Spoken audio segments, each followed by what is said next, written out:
After a brief stay in Singapore, we arrived in Siem Reap, the gateway to Angkor Archaeological Park. We got up early in the morning to catch the sunrise at Angkor Wat and kick off our 3-day visit to this incredible and world's largest religious monument.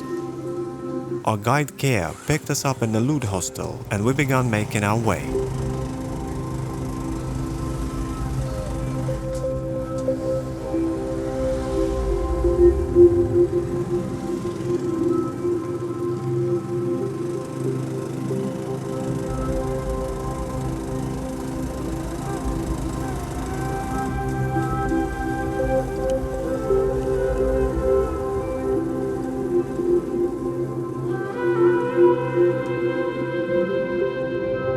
We arrived at the park and made our way on foot under the cover of darkness towards the temple.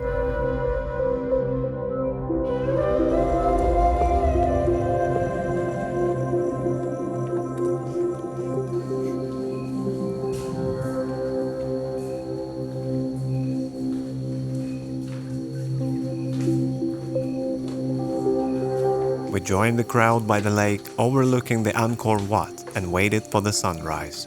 Soon the sky filled with beautiful hues of red and purple, with the outline of Angkor spires in the background. It was a truly magical moment that we will remember for the rest of our lives.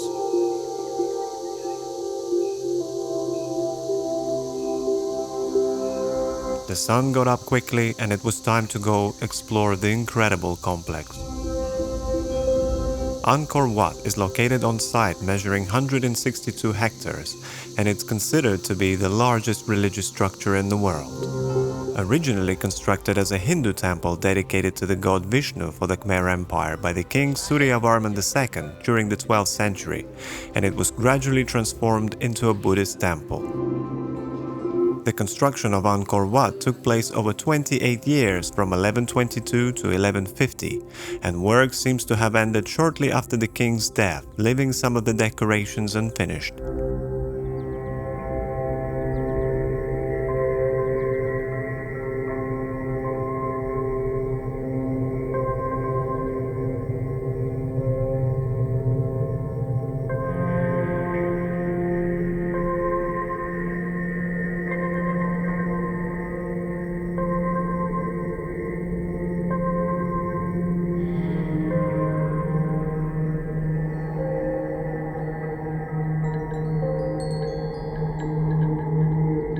In 1177, approximately 27 years after the death of Suryavarman II, Angkor was sacked by the Chams, the traditional enemies of the Khmer. The empire was restored by the new king Jayavarman VII, who established a new capital and a state temple Angkor Thom and the Bayon, a few kilometers north, dedicated to Buddhism because the king believed that the Hindu gods had failed him. Towards the end of the 12th century, Angkor Wat was gradually transformed from a Hindu center of worship to Buddhism, which continues to the present day. Angkor Wat is unusual among Angkor temples, as even though it was largely neglected after the 16th century, it was never completely abandoned.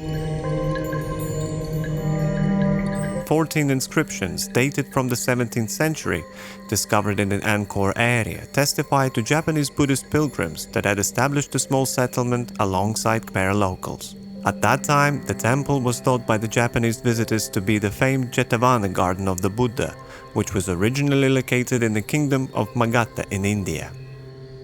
One of the first Western visitors to the temple was Antonio da Madalena, a Portuguese friar who visited Angkor in 1586 and said that it is such extraordinary construction that it is not possible to describe it with a pen, particularly since it's like no other building in the world. It has towers and decorations and all the refinements which human genius can conceive of. In 1860, the temple was effectively rediscovered by the French naturalist and explorer Henri Mouhot, who popularized the site in the West through the publication of travel notes in which he wrote, "One of these temples, a rival to that of Solomon and erected by some ancient Michelangelo, might take an honorable place beside our most beautiful buildings. It is grander than anything left to us by Greece or Rome and presents a sad contrast to the state of barbarism in which the nation is now plunged. The 20th century saw a considerable restoration of Angkor Wat. Gradually, teams of laborers and archaeologists pushed back the jungle and exposed the expanses of stone, permitting the sun to once again illuminate the dark corners of the temple. The Temple of Angkor Wat is a symbol of Cambodia, and it is a source of national pride. After exploring Angkor Wat, we made our way to the Bayon Temple. On the way to the Bayon Temple, we witnessed a funeral ceremony dedicated to the fallen police officer. You can go there and then take a photo.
The Bayon was the last state temple to be built at Angkor, and the only Angkorian state temple to be built primarily to worship Buddhist deities, though a great number of minor and local deities were also encompassed as representatives of the various districts and cities of the realm.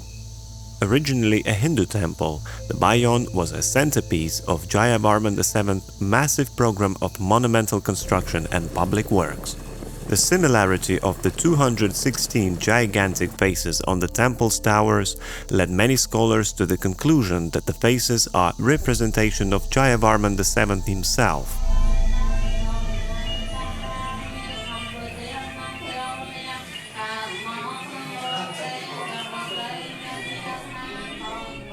Scholars have theorized that the faces belong to the Bodhisattva of compassion called Avalokitesvara or Lokesvara. Locals, however, still have a solid concern that the temple was built for Lord Brahma and not Buddha, and they give a solid reason for their view.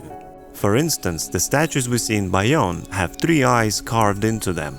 Buddha, however, didn't have 3 eyes.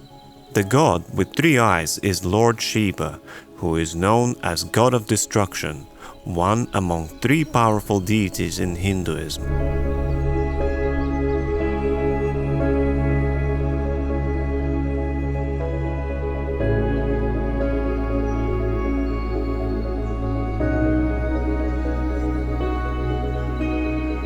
Built in the mid-11th century, the Bapun Temple is a 3-tiered temple mountain built as a state temple of Suryavarman I and dedicated to the Hindu god Shiva. It was later converted via Theravada Buddhist modification that French scientists have carbon dated as 100 years prior to the conventional 16th century estimation. By the 20th century, much of the temple had already collapsed and restoration efforts took on an epic proportion. A large-scale project to dismantle the temple so that its core could be reinforced before the whole temple could be reconstructed again was unfortunately abandoned after the Civil War broke out in 1970. A second project to restore the temple was launched in 1996 under the guidance of architect Pascal Roere. It took the team another 16 years to complete what had become known as the largest 3D jigsaw puzzle in the world. In April 2011, after 51 years of work, the restoration was completed and the temple was formally reopened. In 1186, Jayavarman VII embarked on a massive program of construction and public works. Rajavihara, also known today as Taprom, was one of the first temples founded during that program. It was constructed by Jayavarman VII in honor of his family. The temple's records say that it was home to more than 12,500 people, including 18 high priests and 615 dancers, with an additional 80,000 inhabitants in the surrounding villages working to provide services and supplies. The records also note that the temple amassed considerable riches, including gold, pearls, and skills. Expansions and additions to Taprom continued as late as the end of the 15th century. After the fall of the Khmer Empire in the 15th century, the Temple of Taprom was abandoned and neglected for centuries. When the effort to conserve and restore the temples of Angkor began in the early 21st century, it was decided that Taprom would be left largely as it has been found.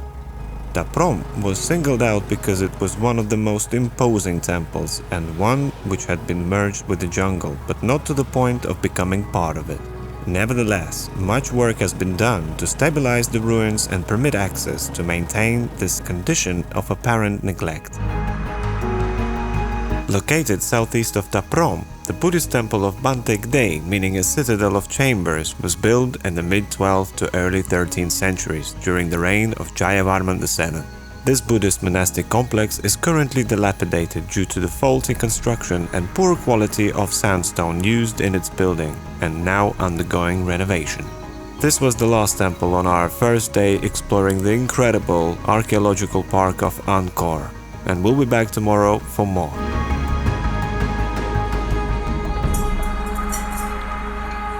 Happy girl?